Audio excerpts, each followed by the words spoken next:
Vamos dar início à nossa reunião com mais uma oportunidade de estudo, nós todos aqui encarnados e desencarnados, que continuamos a rogar a Deus e agradecer pela possibilidade da tarde, do encontro onde nós podemos estudar e aprender sobre essa doutrina que conforta, mas também nos dá a responsabilidade de mudar o nosso comportamento, de ter respeito pelo próximo e amar o próximo como a nós mesmos, que é a mensagem que Jesus nos deixou. Amar a Deus sobre todas as coisas e ao próximo como a nós mesmos, tudo está contido dentro da lei, e todas as leis e as mensagens dos profetas estão contidos nessa mensagem de amor. Que possamos todos nós aprendermos, nos colocarmos à disposição para a ajuda que vamos receber. Certamente o trabalho espiritual é incessante nesta casa, e quando viemos com muita harmonia, com boa vontade, abertos ao aprendizado, certamente conectamos-nos com os bons amigos que aqui comparecem para nos ajudar também na nossa dificuldade, auxiliando-nos para que nós tenhamos boa vontade no aprendizado. Que a tarde seja para todos nós, encarnados e desencarnados, excelente, pelo estudo que aqui será passado para nós. E que nós tenhamos oportunidade de avaliar sempre o que estamos aprendendo para colocar tudo isso em uso, que é o que vale para nós. Entender sobre a reencarnação, que todos nós somos livres para agir de acordo com a nossa escolha, mas seremos responsáveis pelo resultado da escolha que fizermos. Que todos nós possamos, agradecendo a Deus, dar início a essa reunião. Graças vos damos que assim seja. Vamos ouvir nossa irmã Sueli. Boa tarde para todos. Não saiu não. Uma boa tarde para todos, que possamos aproveitar nossa tarde com o estudo da doutrina dos Espíritos, que tem sempre nos ajudado a passar pela nossa experiência aqui na Terra com mais segurança, com mais alegria, né? Sabendo que nós não estamos entregues à nossa própria sorte, que nós temos um anjo de guarda, um espírito protetor, que é um bom espírito. A gente sempre tem que lembrar isso, né?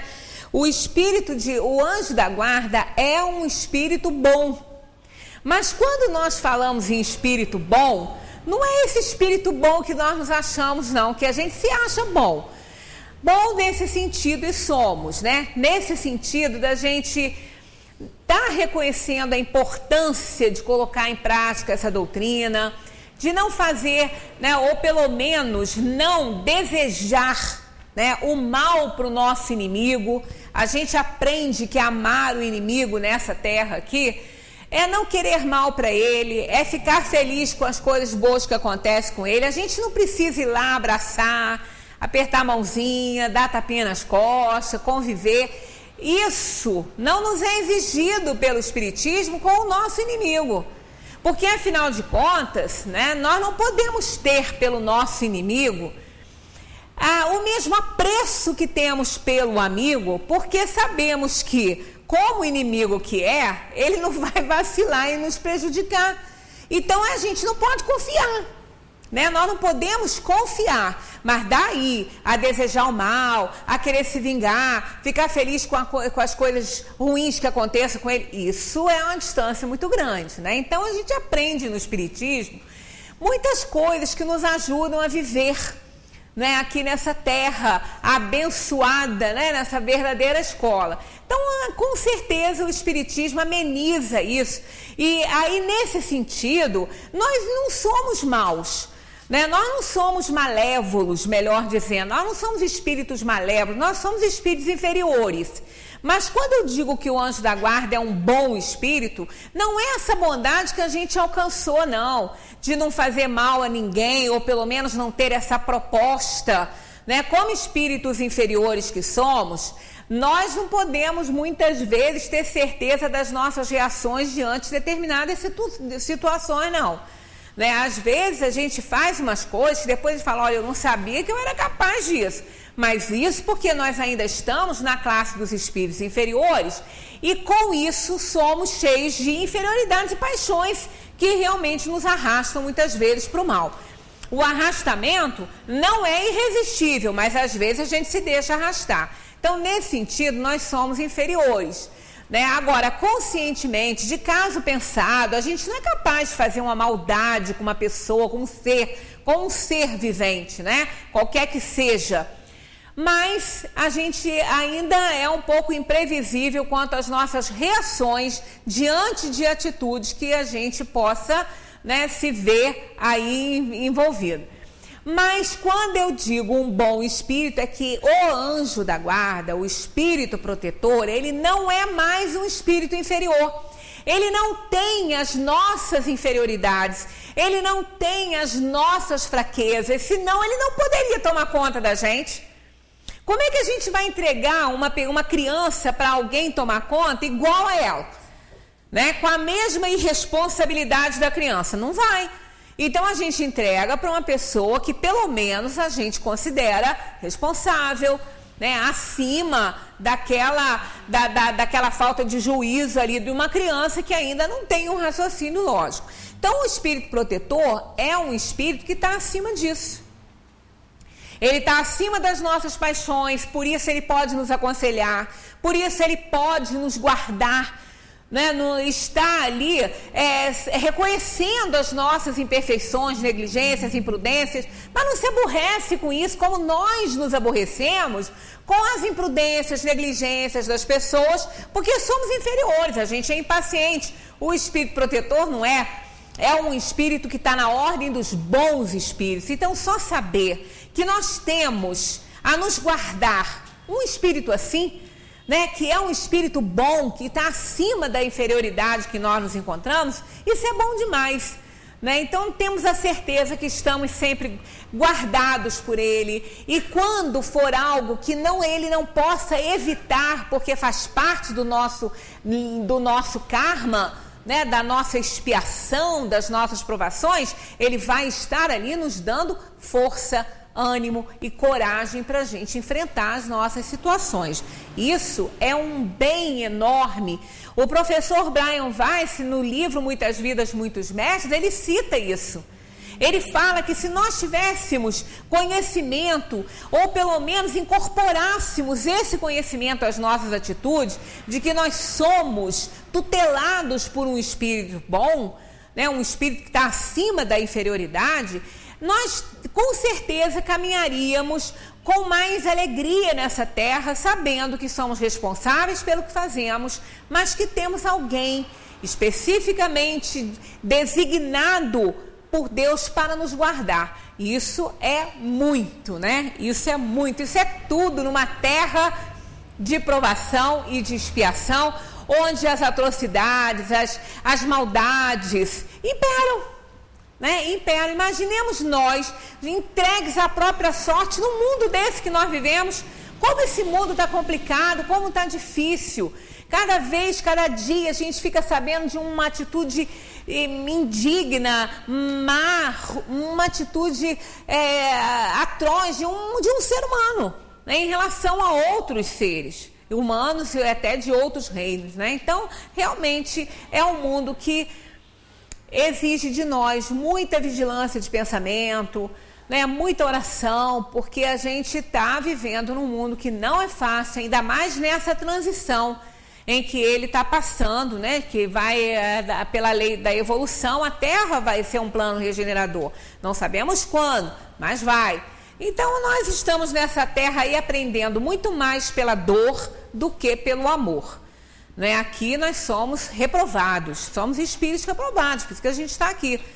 As pessoas estão, assim, de uma forma, a gente fica pensando que, eu sempre gosto de frisar, não estamos piores. É que o verniz social, que encobria muitas vezes as nossas inferioridades, a nossa péssima educação, né? Nem ele está mais fazendo parte das nossas relações. Né? As pessoas não estão se importando, são muito mal educadas, desrespeitam. Né? Infelizmente, nós estamos numa fase bem difícil na Terra. Mas se estamos aqui é porque somos iguais a todos, senão não estaríamos, é porque a gente merece viver aqui, né? Essa é a lei que nós vamos entrar agora, a lei de igualdade, a igualdade natural, é que somos todos iguais perante Deus. Nós somos feitos da mesma forma, dos mesmos gases em termos materiais. Somos energia, fomos criados por Deus como simples e ignorantes para operar nossa evolução. Então, na verdade, nós não somos melhores do que ninguém nessa terra e a gente vai comentar mais para frente um pouquinho. Apenas, ainda na lei de progresso, precisamos de duas questões aqui que não deu tempo da gente falar semana passada e que são extremamente importantes, ó.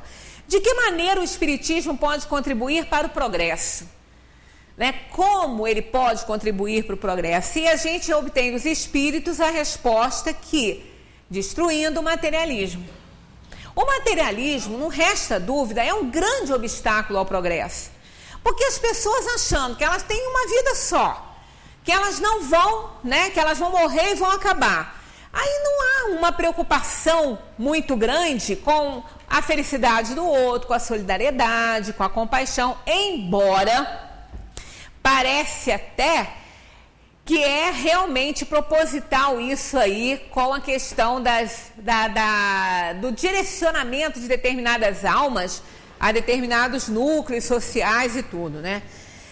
Uma boa parte, eu não conheço muitos materialistas, não. Assim, de relacionamento pessoal, poucos. Mas na história nós temos muitos, né? Embora não se relacionaram pessoalmente conosco, mas aí na sociedade e tudo. E aqueles que se mostram materialistas e que evidenciam-se de alguma forma, demonstram um trabalho muito grande para a sociedade. Muito grande. Vários deles. O Drauzio Varela é um. Ele é ateu, ele é materialista, ele não acredita, ele acha que morreu, acabou. Olha o trabalho que aquele homem faz. Ele fez um trabalho maravilhoso dentro do presídio, né? Ele é um médico no sentido verdadeiro da palavra, de ser médico, de cuidar, de se preocupar com a saúde do outro. Ele não fica preso atrás de uma câmera de televisão, como muita gente diz, ou atrás de uma mesinha de um consultório passando receitinha sem até examinar as pessoas. Não, ele vai para aquele Nordeste, ele vai para o Norte, ele se embrenha naquelas tribos, ele faz um trabalho muito bom, tanto que ele foi vítima daquilo que ele recomenda tanto às pessoas para não ser, pegou malária, ele não se vacinou, ele não se cuidou e ele que tanto pede isso, né? Então é uma pessoa que se diz ateu, não acredita em Deus e faz um trabalho maravilhoso. Esse está aí na nossa sociedade auxiliando, ajudando, entre tantos outros, né? Citei esse porque é o que me veio à mente. E o Betinho, que já foi, que trabalho maravilhoso que ele fez. Não foi para se promover, Betinho estava à beira da morte, estava lá trabalhando, fazendo, e para ele acabaria tudo. Então a gente sabe que no fundo, o materialismo não existe em nenhum deles. Esse sentimento materialista de verdade não existe, porque somos espíritos encarnados. Intuitivamente sabemos que não se acaba, que não morremos.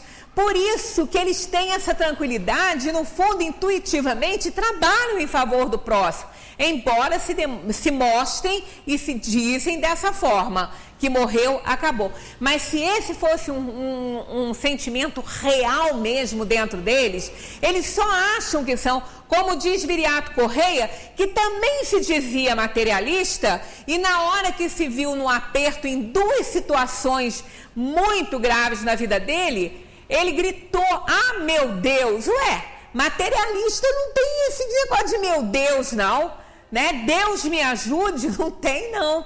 E quando ele se viu falando isso, ele levou um susto. Ele falou: mas que Deus? Eu não acredito em Deus, né? E depois ele se tornou espírita e fazia até a palestra. Então a gente vê que nós temos intuitivamente em nós a ideia de que tudo continua, que a vida continua, que ninguém morre com a morte do corpo físico. Então, destruindo essa ideia, mostrando o espírito como uma força viva do universo, ele vai realmente contribuindo para o progresso das criaturas. Nós temos o que há de mais moderno, em comunicabilidade com os espíritos são as vozes dos espíritos gravadas e até a imagem gravada, né? É a transcomunicação. A transcomunicação vem provando cientificamente a existência dos espíritos. Isso acaba com o materialismo, porque o materialismo não acredita em espírito, morreu, acabou com o corpo, tudo. E o mais interessante de tudo é que quem começou com essas experiências foram dois padres que começaram essa experiência há muito tempo. E um deles se surpreendeu quando escutou depois a gravação e era o pai dele falando com ele. O pai dele, a linguagem, muito interessante a linguagem do pai, que quando ele foi ouvir a gravação, o pai dele falou assim para ele: claro que o ajudo e estou sempre com você. Porque na hora que ele estava fazendo, houve um probleminha lá com a fita. Aí ele falou assim: ai, meu pai, me ajude, né? Esse meu pai me ajude, pode ser o pai, Deus no caso, né? Mas ele, desde que o pai dele morreu, que ele tinha esse hábito de chamar para o pai ajudar, né? Aí depois, quando ele escutou a fita, estava isso lá gravado com a voz do pai, né? Porque é a voz da pessoa, não é de nenhum médium. Aí estava assim: claro que o ajudo e estou sempre com você. O pai falou para ele. Aí depois eles continuaram com a experiência, que ele levou um susto, queria parar com isso, achando que estava ficando maluco. Só que ele tinha esse objetivo, estava ele com o outro. Aí depois eles continuaram, porque o outro achou que ele devia continuar. Aí, obtiveram então a mesma voz, perfeitamente reconhecível, que dizia em tom levemente irônico: mas claro, bobão, você nunca está vendo, você não está vendo que sou eu mesmo? Porque no início, a primeira gravação, ele ficou espantado, achou que ele estava doido, né? Aí o outro continuou incentivando, ele continuou, aí o pai de novo: mas claro, bobão, você não está vendo que sou eu mesmo? Era exatamente como o pai falava com ele, chamava ele de bobão. Chamou. Então isso aqui aconteceu, foi logo o início, né? Foi o início realmente dessas experiências com esses dois padres. E o mais interessante é essa fala aqui, Temerosos de uma reprovação, levaram o material para avaliação. Eles estavam com o aval do Vaticano para eles fazerem isso. Levaram o material para avaliação no Vaticano, e tal foi a importância do fato que assim avaliou o Papa Pio XII. Foi a avaliação do Papa Pio XII. Meu caro padre, fique tranquilo. Trata-se de um fato estritamente científico e nada tem a ver com o espiritismo. Olha o medo que eles tinham, né? De que isso pudesse ser um fenômeno espírita. E era. Porque o que é um fenômeno espírito? É um fenômeno envolvendo espíritos. Não tem nada a ver diretamente com o espiritismo. Não tem que ser espírita para isso, né? E ele continua: meu caro padre, fique tranquilo, trata-se de um fato estritamente científico que nada tem a ver com o espiritismo. O gravador é um aparelho objetivo que não pode ser sugestionado. Ele grava as vibrações sonoras e esta experiência poderá talvez marcar o início de um novo estudo científico que virá confirmar a fé no além. Palavras de Pio XII. E eles continuaram depois com a experiência e influenciaram muitos, né? Mas a experiência com as gravações de vozes começaram na Igreja Católica, com o aval do Vaticano. Então, quando a gente fala que tudo isso é de conhecimento do Vaticano, tudo é de conhecimento deles, as pessoas às vezes ficam assim com os olhos espantados, mas todos eles sabem. Isso vem a confirmar aquela questão 798 que nós falamos, que todos incorporarão as ideias que o Espiritismo revela.